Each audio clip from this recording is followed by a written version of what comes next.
नमस्कार, आप देख रहे हैं न्यूज डीएनए इंडिया। अब होगा खबरों का डीएनए। ये लोगों में धारणा है कि जो खेलते हैं वो पढ़ते नहीं है, हैं? और पढ़ने में उनको कोई रुचि नहीं होती, बस मैदान में खेलते रहते हैं। जी सर। कुछ लोग तो मानते हैं सब बड़े गैर जिम्मेवार होते हैं, और आप दोनों ऐसे हैं कि आप पीएचडी कर रहे हैं, इसने आईएएस कर दिया। जी सर। ये तो आप बहुत बड़ी प्रेरणा दे सकते हैं आप देश के नौजवानों को। जी सर, बस सर स्पोर्ट्स के साथ साथ पढ़ाई भी चल रही थी, तो इससे एक फ़ायदा ये होता है कि हमें डिस्ट्रक्शन कम होती है। जैसे ही हम स्पोर्ट्स से फ्री होते हैं तो रेस्ट भी कर लेते हैं, और साथ में हमारा समय ख़राब नहीं होता, हम खाली और दिमाग ज़्यादा भटकता नहीं है इन चीज़ों से, क्योंकि बिजी रहता है। आपने और भी खिलाड़ियों को भी देखा, उनका ऑब्जर्व किया होगा, उनकी टेक्निक ऑब्जर्व की होगी, क्योंकि खेलने के लिए जाते हैं लेकिन बाकी समय सीखते भी हैं औरों को कैसे खेलते हैं, क्या करते हैं, तो आपने भी बहुत कुछ सीखा सर। बाकी खिलाड़ियों से सर हमने ये सीखा है कि पहले जितने भी कंपटीशन खेले, दिमाग में कंपटीशन का डर ये सब रहता था, लेकिन इस बार का जो मेरा परफॉर्मेंस रहा, मैं समझता हूँ कि अब तक का सबसे बेस्ट रहा। मेरे दिल में कोई डर नहीं था, कोई कुछ नहीं था, मेरा हर एक तीर मुझे पता था कहाँ लग रहा है। सर बचपन में सर हम दूरदर्शन में सर हम होंगे कामयाब देखते थे सर, क्योंकि मेरी शिक्षा सर गांव से शुरू हुई थी। 3 बार सर मुझे स्कूल वालों ने एडमिशन नहीं दी थी, और ज़िंदगी की सफ़र ने सर आज पैरालंपिक में मेडल दिखा के आपके बगल में बैठने का सौभाग्य दिलाया है सर, जो मेरे लिए पैरालंपिक मेडल से कम नहीं है। और मैं भगवान को बहुत ज़्यादा धन्यवाद देना चाहता हूँ सर। मेरे स्वर्गीय पिताजी कहा करते थे, स्कूल में अभी सीट नहीं मिला तो कोई बात नहीं, कभी ना कभी तुम जिंदगी में कुछ करके दिखाना। मुझे लगता है सर ऊपर से वो जब मेरे बगल में जब आप बैठे, पूरे देश के प्रधानमंत्री बैठे हैं, तो कहीं ना कहीं सर उनको खुशी मिल रही होगी। मैं इसको ज़िंदगी के बहुत ही मेरी भाग्यशाली दिन मानता हूं सर। और 2018 में सर, जैसे सर आपने कहा कि आग लगी रहनी चाहिए कि एशियन पैरा गेम्स में क्वार्टर फाइनल में सर इंडोनेशिया के खिलाड़ी से मैं हार गया था, तो एक मेडल चूक गई थी।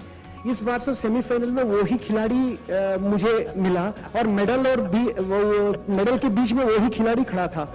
और सर आपने कहा था जाने से पहले कि आप मत सोचना कि सामने कौन है, आप अपनी बेस्ट देना, आपकी प्रेरणा थी सर, और भाग्य मेरे साथ था सर। आपके सामने सर ये प्रदर्शित करने का मौका मिला है सर।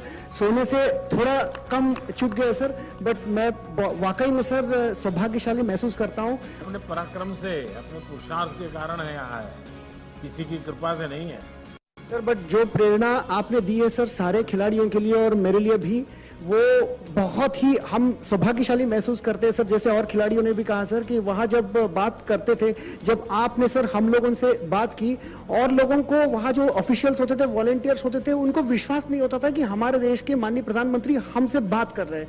वाकई में सर हम बहुत गौरवशाली महसूस करते हैं सर। इन दिनों पूरे देश का माहौल बदल दिया है आप लोगों ने। आपको तो लगता होगा कि मैं एक मैदान में किसी एक को हराता हूँ, ऐसा नहीं, आपने हारी हुई मानसिकता को हरा दिया है। ये बहुत बड़ी बात है, और मैं मानता हूँ कि हमें जीतना भी है और हार को हराना भी है। हार को हराने का मूड हमेशा बना रहना चाहिए। क्या भाई जी नागर? जम किया था सर। वही तो मैंने उसको तुरंत पूछा था फोन। दूर से सर, बहुत दूर जाया था, कैमरा दूर से जम मार दिया था। मैंने देखा था उसको और मैं लाइव देख रहा था उस समय आपका गेम। जी सर। कहो भैया, तुम अभी तो घर पे जाते ही तुमको कहेंगे टिकट कहाँ है।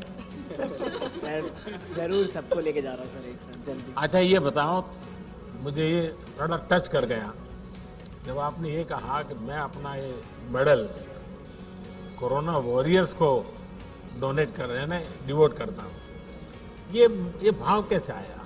सर मतलब उन्होंने अपना पूरे दिन रात सुबह शाम, मतलब यहाँ तक कि खाना पीना तक छोड़ छाड़ के सब लोग हेल्प में लगे हुए हैं। सो बहुत बड़ी बात है सर ये सब। और फिर उसी वजह से ये पैरालंपिक, ओलंपिक और जो भी हो रहा है अभी देश में, ऑल ओवर वर्ल्ड में, उन्हीं की वजह से इतना हो पाया है ये, और उन्हीं की वजह से आज ये मेडल। बहुत अच्छा मैसेज गया है आपके इसके कारण एक नया माहौल लोगों को लगता है भाई हमारे खिलाड़ी भी देश के लिए, समाज के लिए सोचते हैं, ये अपने आप में बहुत बड़ी बात होती है। जरूर। हाँ। सर फादर, कोचेज और फैमिलीज जिन्होंने भी सपोर्ट करा उनका तो बहुत बड़ा हाथ है ही सर। लेकिन कोविड अभी वॉरियर्स का माता भी पिता के लिए क्या, कहाँ का कार्यक्रम बना रहे हो? सर माता पिता और साथ में मेरी जॉइंट फैमिली है सर, छोटी, तो कोशिश पूरी है सर जल्दी से जल्दी फ्री होके फैमिली के साथ एक टूर पर जाना है। चलिए। क्योंकि सर मेरी मम्मी आज तक कहीं नहीं गई है, ना पापा कहीं गए हैं इतना, तो एक बार सबको एक साथ घुमाना ज़रूर है। ये बहुत आगे बढ़ो। Thank you sir. सर नमस्ते सर, मेरा नाम नवदीप है सर। सर मैं भी जेवलिन थ्रो करता हूँ सर। और सर अनलकीली मैं भी 4th रहा हूँ सर, मेडल नहीं ले पाया, बस कुछ सेंटीमीटरों से मैं मेडल आउट हुआ हूँ सर। तो सर बस यही है यार तुम तो रेसलर होना चाहते थे, हाँ सर, अभी भी मन में है क्या? सर मैंने शुरुआत रेसलिंग से ही की थी, गेम्स की, क्योंकि पापा भी रेसलिंग करते थे, तो पापा ये चाहते थे कि मेरा लड़का भी मेरी तरह एक बड़ा स्पोर्ट्समैन बने। पर रेसलिंग में तो नहीं कर पाया, फिर मैंने दूसरा गेम चूज़ किया, तो फिर मैंने सर जेवलिन स्टार्ट किया था। पर सर यही है, गिर के उठना ही खेल होता है, यही हमको स्पोर्ट्समैन स्पिरिट सिखाती है कि अगर गिरे हैं तो उठ के दोबारा इतना स्ट्रॉन्ग तरीके से खड़ा होना है कि दोबारा देश हम पर प्राउड करेगा सर, अगली बार ज़रूर अच्छा करेंगे सर। पिताजी ने अब बाद में खेल के बाद क्या कहा? खेल के बाद यही कहा कि बेटे तूने बहुत अच्छा किया, कोई घबराने वाली बात नहीं है, तो अब यहाँ तक पहुँचा, ये हमारे लिए वो स्वयं बहुत खिलाड़ी है, गर्व की बालू बात है। है। यस सर, यही थोड़ा फ़ायदा है कि उन्होंने मेरे को मोटिवेशन दिया कि कोई नहीं, नेक्स्ट टाइम अच्छा करेंगे, अभी कोई बात नहीं। आप लोग जो आखिरी तबके पे पहुंचे हैं तो आपको दुनिया के सबसे बड़े खिलाड़ियों के साथ खेलना होता है, और इसलिए आपकी चुनौती जरा ज्यादा होती है। अच्छा किया है आप लोग। अपने क्षेत्र के हर खबर को पाने के लिए हमारे चैनल को सब्सक्राइब करें, लाइक करें और शेयर करें। साथ ही बेल आइकन को दबाना ना भूलें। और हाँ, हमसे जुड़ने के लिए कांटेक्ट करें नीचे दिए हुए नंबर्स पर। तो ऐसे खबरों के लिए जुड़े रहिए हमारे चैनल न्यूज़ DNA इंडिया के साथ।